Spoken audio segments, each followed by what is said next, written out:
Vaniyamkulam convention പെന്തക്കോസ്തിന്റെ തനിമയിൽ ആത്മശക്തിയുടെ നിറവോടെ ദൈവത്താൽ നടത്തപ്പെടുന്ന church of God gospel സെന്ററിന്റെ ആഭിമുഖ്യത്തിൽ ഏപ്രിൽ 6 മുതൽ 12 വരെ വാണിയംകുളം അവിൽമിൽ റോഡിന് സമീപം നടക്കുന്നു.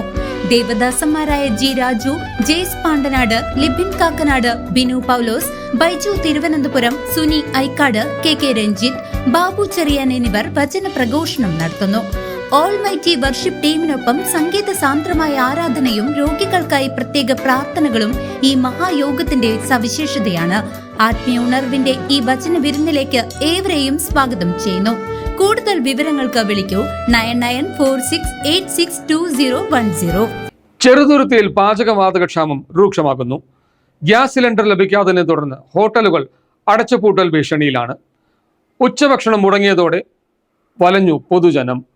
പാചകവാതക വിതരണം നിലച്ചതോടെ ചെറുതുരുത്തിയിൽ ഹോട്ടൽ മേഖല സ്തംഭനാവസ്ഥയിലേക്ക്. സിലിണ്ടറുകൾ ലഭിക്കാത്തതിനെ തുടർന്ന് മേഖലയിലെ പ്രമുഖ ഹോട്ടലുകൾ ഉൾപ്പെടെ അടച്ചുപൂട്ടൽ ഭീഷണിയിലാണ്. സിനിമക്കാരുടെയും എഴുത്തുകാരുടെയും പ്രിയപ്പെട്ട കേന്ദ്രമായ ചെറുതുരുത്തി സെന്ററിലെ മഹാത്മാ ഹോട്ടൽ ഗ്യാസ് ലഭ്യതയില്ലാത്തതിനെ തുടർന്ന് പൂട്ടേണ്ട അവസ്ഥയിലാണ്. ഗ്യാസ് ഏജൻസികളിൽ ബന്ധപ്പെട്ടെങ്കിലും സ്റ്റോക്കില്ലെന്ന മറുപടിയാണ് ലഭിക്കുന്നതെന്ന് കടയുടമ ഉണ്ണി CCVയോട് പറഞ്ഞു. തീർച്ചയായും കാരണം ഒരു മുൻകൂട്ടിയുള്ള ഒരു വിവരവും തരാതെ നിർദ്ദേശമൊന്നും കിട്ടാതെ പെട്ടെന്നാണ് ഇന്ന് ഗ്യാസ് സപ്ലൈ ഉണ്ടാവില്ല എന്ന് പറഞ്ഞത്. ഞങ്ങൾക്ക് ഡെയിലി ഗ്യാസ് ആവശ്യമുള്ളതാണ്. കാരണം 3-4 അടുപ്പുകൾ കത്തിച്ചാൽ മാത്രമേ നമുക്ക് ഉച്ചയ്ക്കുള്ള ഭക്ഷണം തയ്യാറാക്കാൻ പറ്റുള്ളൂ. പെട്ടെന്നുള്ള ഇന്ന് ഉച്ചയ്ക്ക് ചോദിച്ചപ്പോൾ ഗ്യാസ് കാണാതെ വിളിച്ചു ചോദിച്ചപ്പോഴാണ് പറഞ്ഞത് ഈ ഗ്യാസിൽ അറിയിപ്പ് ഉണ്ടാകുന്ന വരെ ഗ്യാസ് നമുക്ക് സപ്ലൈ ഉണ്ടാവില്ല എന്ന് പറഞ്ഞു.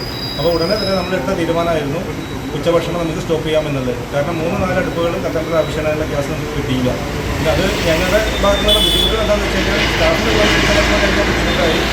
അതേപോലെ തന്നെ അവർക്ക് നമ്മൾ ജോലി കൃത്യമായിട്ട് കൊടുക്കാനും ശമ്പളം കൊടുക്കാനൊക്കെ വളരെ ബുദ്ധിമുട്ടാണ്. ഈ നൽകി പോയി കഴിഞ്ഞാൽ ഇന്ന് നാളെ തന്നെ അടയ്ക്കേണ്ട ഒരു അവസ്ഥയാണ്. അതുകൊണ്ട് വളരെയധികം ഗവൺമെൻറ്റിൻ്റെ ഭാഗത്തുനിന്ന് അധികൃതർ എത്രയും പെട്ടെന്ന് നല്ല തീരുമാനമെടുത്താൽ നമുക്ക് ഞങ്ങളെ പോലുള്ളവർക്ക് രക്ഷപ്പെടാൻ മാർഗമുള്ളൂ. കാരണം ഞങ്ങളെന്ന് പറഞ്ഞു കഴിഞ്ഞാൽ കുറേ തൊഴിലാളികളും അവരുടെ കുടുംബങ്ങളൊക്കെ ഇതിനെ ആശ്രയിച്ച് ജീവിക്കുകയാണ്. അപ്പോൾ അതുകൊണ്ട് എത്രയും പെട്ടെന്ന് നല്ല തീരുമാനത്തിൽ ഞങ്ങളെ ഈ ദുരിതത്തിൽ നിന്ന് കരകയറ്റമെന്നാണ് എനിക്ക് പറയാനുള്ളത്. സമാനമായ രീതിയിൽ ഹോട്ടൽ പ്ലാസയിലും ചൊവ്വാഴ്ച ഉച്ചഭക്ഷണ വിതരണം തടസ്സപ്പെട്ടു.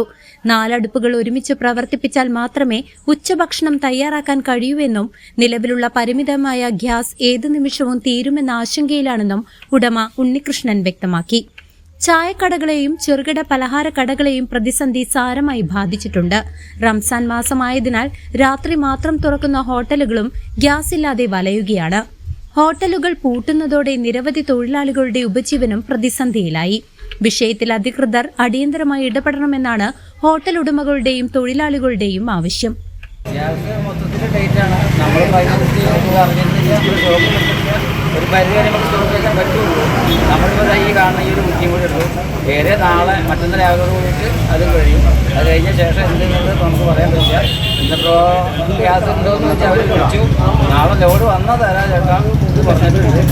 ഞങ്ങൾ വഴിയിൽ നമ്മൾ സ്ഥിരമെടുക്കുമ്പോൾ നമുക്ക് ചോദിക്കാൻ പറ്റുള്ളൂ. അപ്പോൾ അവർ എങ്ങനെയും തരാൻ പറ്റിച്ചാൽ തരാം, അല്ലാത്ത വർഷം രക്ഷയില്ല എന്നുള്ള രീതിയിലാണ് പറഞ്ഞിരിക്കുന്നത്. അപ്പോൾ യാതൊരു ഉറപ്പുമില്ല.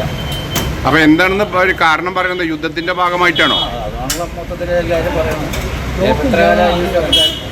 സ്റ്റോക്കില്ല, വന്നാൽ തരാം, നാളെ വരും, ലോഡ് വരാം, സാധ്യത ഉണ്ടെന്നുള്ള രീതിയിലാണ് നമ്മൾ പറയുന്നത്. CCV news Cheruthuruthy.